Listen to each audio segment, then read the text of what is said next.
خلیفہ ہارون کو اندازہ ہو گیا تھا کہ بہلول ایک بے ضرر اور مفید انسان ہے۔ اس کی شگفتہ باتوں کی حکمت فنن طبع کا ذریعہ بھی بنتی تھی۔ وہ بغداد شہر کا ایک پسندیدہ اور ہردل عزیز کردار تھا۔ جب بھی خلیفہ ہارون اس کے ساتھ سختی کرنا چاہتا، اس کی شوخی میں چھپی ہوئی دانشمندی اسے صاف بچا لے جاتی۔ بہلول کی تمام زندگی اسی آنکھ مچولی میں گزری۔ ہارون کوشش کرتا رہا کہ اسے کسی طرح پھانس لے یا اس کا قصہ ہی تمام کر دے، مگر جسے اللہ رکھے اسے کان چکھے۔ بہلول اپنی دیوانگی کا لبادہ اوڑھے اس کے اور اس کے وزیروں کے سامنے کھڑا انہیں آئینہ دکھاتا رہا۔ وہ اپنے پاگل پن کی دوڑ میں نہ صرف اپنی جان بچاتا رہا بلکہ انہیں علم و حکمت کی تعلیم بھی دیتا رہا، اور اپنے جنون کا سہارا لے کر عوام کی مشکلیں حل کرتا رہا۔ ایک مرتبہ خراسان کا ایک مشہور فقیہ بغداد آیا۔ ہارون کو بھی اس سے ملاقات کا اشتیاق ہوا۔ اس نے اسے دربار میں بلایا، گرم جوشی سے اس کا خیر مقدم کیا اور بڑی قدر و منزلت کے ساتھ اپنے پاس بٹھایا۔ فقیہ اس عزت افزائی پر پھولے نہیں سما رہا تھا اور ہارون پر اپنے علم کی داغ بٹھانے کی کوشش کر رہا تھا کہ اچانک بہلول کہیں سے پھرتا پھراتا دربار میں آ نکلا۔ اس نے سلام کیا۔ ہارون نے اسے بیٹھنے کے لیے کہا۔ فقیہ نے اس کا معمولی لباس، بوسیدہ گدڑی اور دھول میں اٹی ہوئی جوتیاں دیکھیں اور قدرے حیرت سے بولا، آپ بہت مہربان اور فراخ دل ہیں کہ معمولی لوگوں کو بھی اپنے دربار میں جگہ دیتے ہیں۔ بہلول اپنی جگہ سے اٹھا اور اپنا عصا کھٹکھٹاتا اس کے قریب پہنچا اور بولا، قبلہ گستاخی معاف، آپ اپنے ناقص علم پر کیوں اس قدر مغرور ہیں؟ آپ میری ظاہری حالت کا خیال نہ کیجیے اور میرے ساتھ علمی مباحثہ کرنے کے لیے تیار ہو جائیں تاکہ آپ کو پتہ چل جائے کہ آپ تو کچھ بھی نہیں جانتے۔ فقیہ نے ایک نگاہ غلط انداز اس پر ڈالی۔ میں نے سنا ہے کہ تو پاگل ہے اور میں پاگلوں سے مباحث نہیں کیا کرتا۔ میں نے کب کہا کہ میں پاگل نہیں ہوں؟ میں تو اپنے پاگل پن کا خود اقرار کرتا ہوں، مگر آپ ہیں کہ آپ کو اپنی کم علمی کا کچھ پتہ ہی نہیں۔ بہلول نے مزے سے کہا۔ ہارون نے قہر آلود نگاہوں سے بہلول کی طرف دیکھا۔ بہلول، خاموش رہو، تمہیں معلوم نہیں کہ یہ خراسان کے نامور فقیہ ہیں، اسی لیے تو میں چاہتا ہوں کہ یہ مجھ سے علمی مباحثہ کرے۔ بہلول نے اطمینان سے کہا۔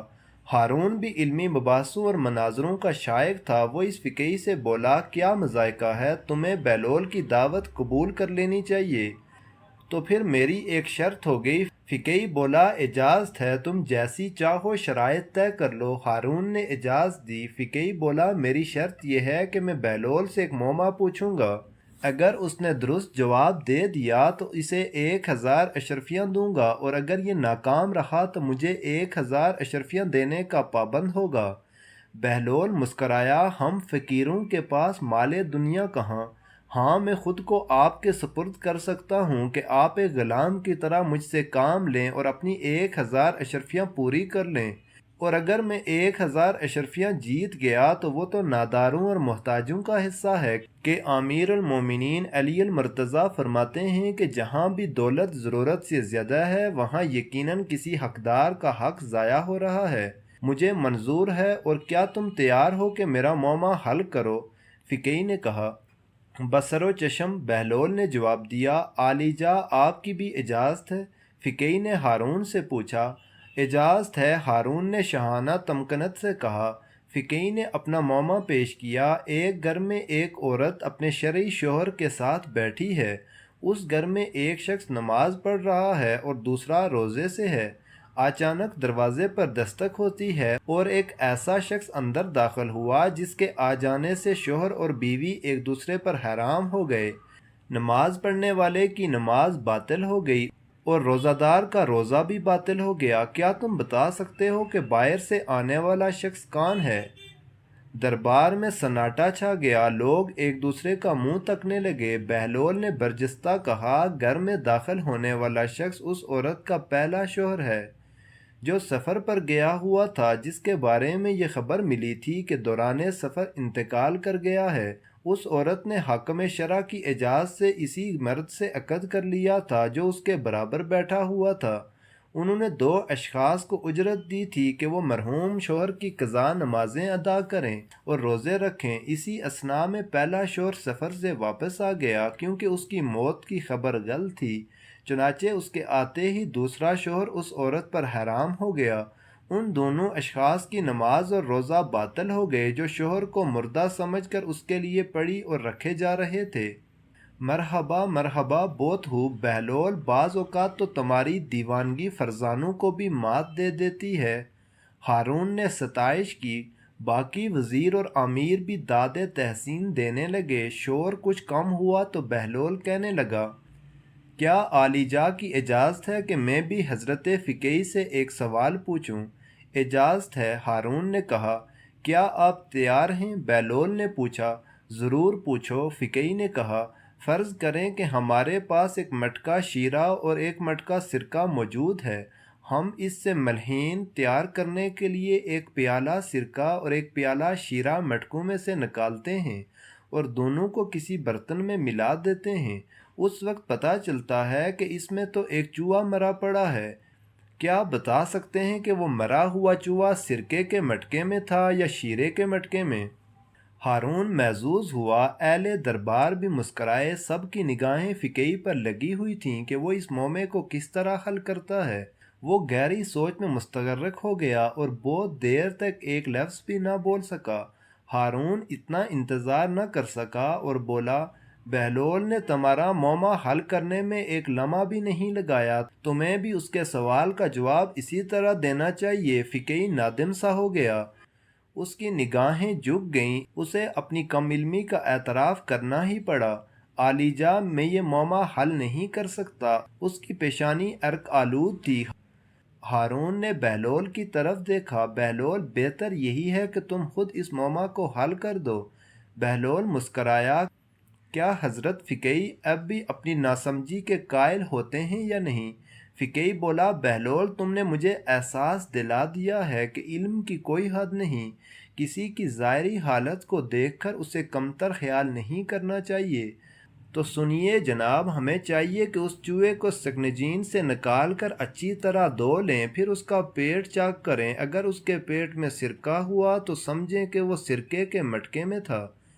اگر شیرہ ہوا تو پھر اس نے شیرے میں ڈبکی لگا کر جان دی ہے۔ لہٰذا جو کچھ بھی اس کے پیٹ میں ہوا اس کے مٹکے کو ضائع کر دینا چاہیے۔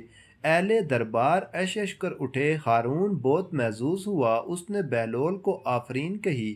فقیہ نے سر جھکایا اور 1000 اشرفیاں اس کے سامنے ڈھیر کر دیں۔ بہلول نے تمام اشرفیاں سمیٹ کر اپنی جولی میں ڈالیں اور محل سے باہر نکلتے ہی انہیں ضرورت مندوں میں بانٹنے لگا۔ جب وہ اپنے بیڑے پر پہنچا تو اس کی جولی خالی تھی۔ چند دن نہیں گزرے تھے کہ ہارون نے بہلول کو طلب کیا۔ وہ اس کے محل میں پہنچا تو دیکھا کہ وہ شراب کے نشے میں مخمور دجلہ کے کنارے اپنے شاندار محل کے حجرے میں بیٹھا شور مچاتی لہروں کا تماشا دیکھنے میں محو ہے۔ بہلول کو دیکھتے ہی وہ نشے کی ترنگ میں بولا، بہلول، اس روز تو نے اس بیچارے فقیہ کا ناطقہ بند کر دیا تھا۔ اتفاقاً تیرا داؤ لگ گیا تھا اور وہ احمق بھی نرا گاودی نکلا، مگر آج میں تجھے عاجز کر کے رہوں گا اور اس جروکے میں سے تجھے دجلہ میں پھینکوا دوں گا، اور تو اسی طرح دجلہ کی موجوں میں غوطے کھائے گا جس طرح تیرے موما میں چوہا شیرہ اور سرکے کے مٹکے میں ڈبکیاں لگاتا رہا تھا۔ اور اگر میں نے موما بوجھ لیا تو، بہلول نے کہا، تو پھر 1000 اشرفیاں انعام میں ملیں گی۔ اس نے بڑی شان سے کہا، جناب عالی، مجھے اشرفیوں کی قطعاً کوئی ضرورت نہیں۔ ہاں، میری ایک اور شرط ہے، اگر وہ منظور ہے تو کوئی بات بھی ہے۔ بہلول بولا، بیان کرو۔ ہارون نے حکم دیا، اگر میں نے موما کا صحیح جواب دیا تو اس کے بدلے میں 100 قیدیوں کو رہا کرنا ہوگا، مگر وہ جن کے نام میں بتاؤں گا۔ بہلول نے اپنی شرط پیش کی۔ ہارون ہنسا، یہ بات تو بات کی ہے، مگر مجھے منظور ہے۔ پہلے تم موما تو بوجھ لو۔ دیکھو، تمہیں غوطہ دلانے کے لیے دجلہ کی موجیں کتنی بے قرار ہیں۔ موجوں کی بے قراری کی زبان تو وہ سمجھ سکتے ہیں جو دریاؤں کا رخ موڑ دینے کی طاقت رکھتے ہیں۔ آپ اپنا موما پوچھیں۔ بہلول نے کڑے لہجے میں کہا۔ ہارون گویا ہوا، تو سنو۔ اگر کسی شخص کے پاس ایک بکری، ایک بھیڑیا اور گھاس کا گٹھا ہے اور وہ چاہتا ہے کہ دریا پار کرے تو اسے کیا طریقہ اختیار کرنا چاہیے کہ نہ بکری گھاس کو کھائے اور نہ بھیڑیا بکری کو؟